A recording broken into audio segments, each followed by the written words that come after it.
Okay, for this next lesson, we're looking at who should take the credit for the development of penicillin. Now, obviously, to know what the development of penicillin why that is important and who should take credit for it, we need to know what actually penicillin is.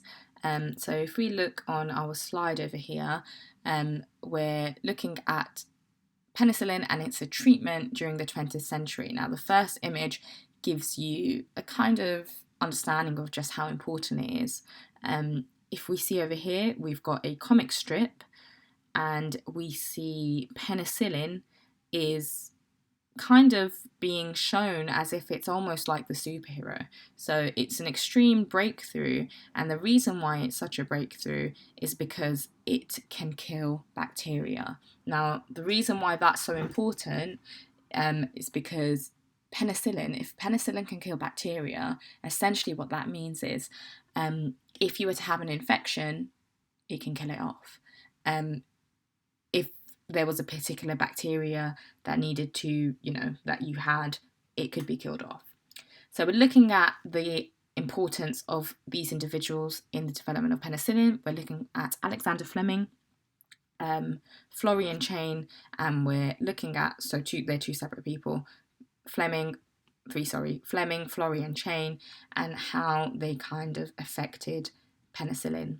So the first thing that we have to do is read through the information. Now, there's a lot of reading in this lesson, but you just have to break it up. You're going to be looking at the first section, which looks at Alexander Fleming and penicillin.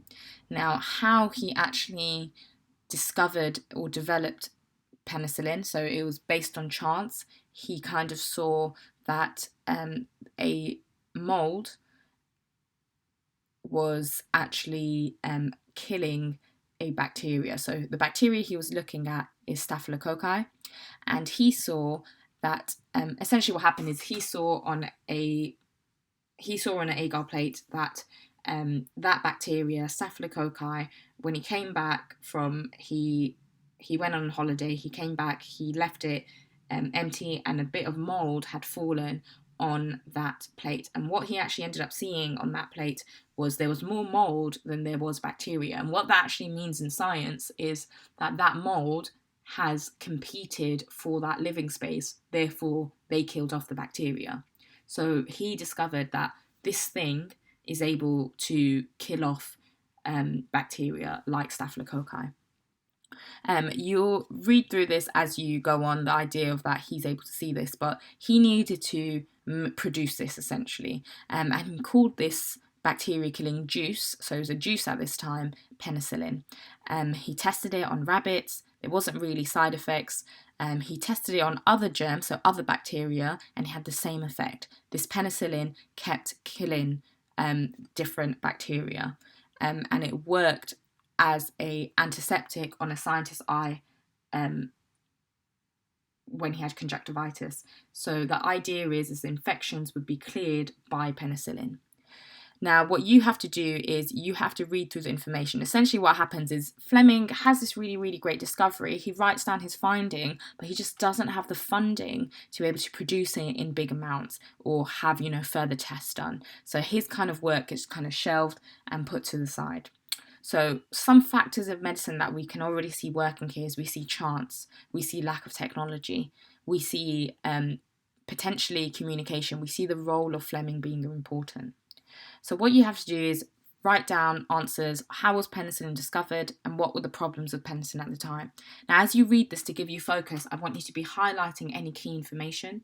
So any names, facts, any bacteria it killed, any examples that you can use, highlighting it, and then answering the two questions.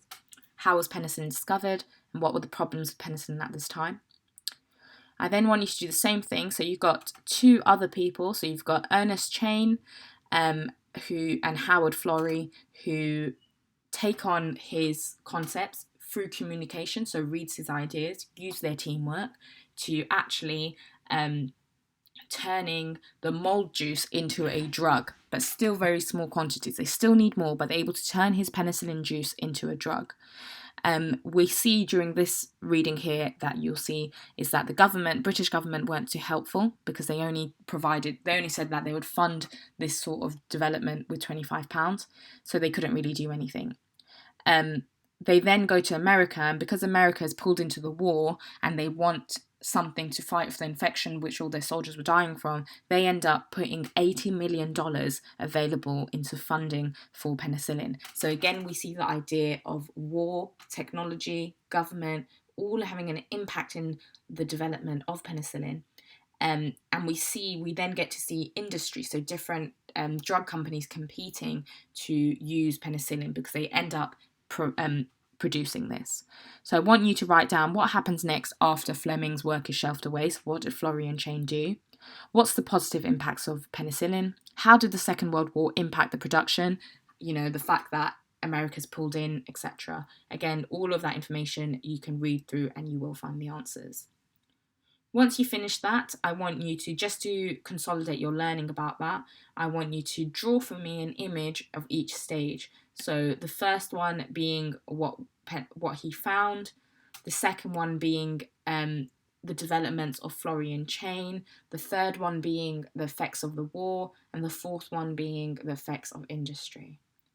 Now, once you've done that, I like to, as you know, teach based on factors. So what's important here is what factors played a role in the story of penicillin. And you should be able to see that there's a lot here. You've got attitude seeking improvement, chance, war, the government, role of individuals, teamwork, communication, and science and technology. All these factors take part in development of medicine. And what you have to do is read through each of these boxes here and label each box with one of these factors. So for this first one here, it's talking about both governments funding. So I might write down here as the title that this factor is the institution government. Then I'm going to write down finish the sentence starters. So if the US government hadn't funded the production of penicillin, well, what would have happened? If they didn't provide $80 million, what would happen? Use the information you would have just read, think about it, and fill in the gaps for each one. And after you've done that, I want you to think about which factor you think was the most important. So using this kind of diamond 9 or pyramid 9 even. I want you to put down each factor, so just label which one you think is the most important to which ones you think are the least important, and think about how they link together. And if they do link together, I want you to write down how. So I might say, for example, out of all of these, I might argue, actually the most important was communication. Let's pretend I say communication. And let's say I've put here role of individuals. I might then link it together. So if I write down here, so I'm just, putting something. You may not agree. You may think the top is war. You may think the top is chance because it wouldn't have happened otherwise. You may think you're completely entitled to what you think, but I'm just putting something to give you an example. Oops, can't change that spelling.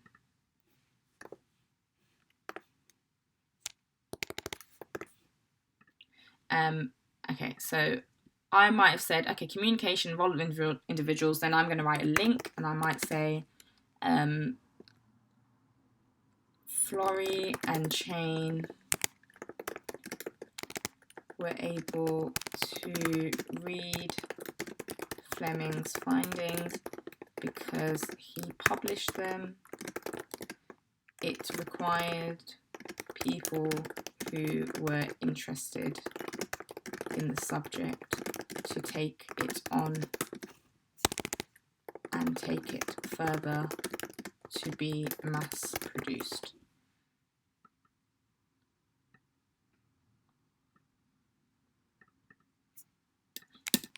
Oops.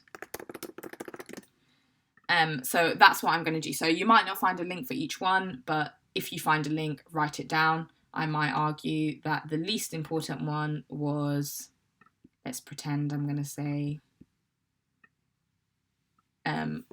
teamwork, or let's pretend that I'm writing here, or I might say the second one is government,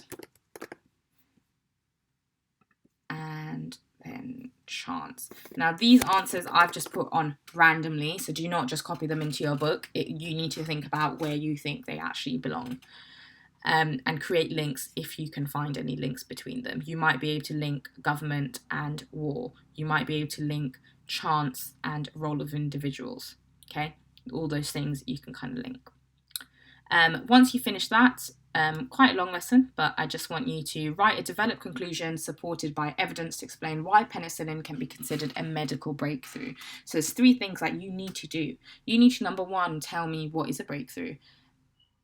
What actually is it? So when you think of something that's a breakthrough, think about what's a breakthrough artist, what's a breakthrough product, something that changes things, affects a lot of people, first of its kind, all those things.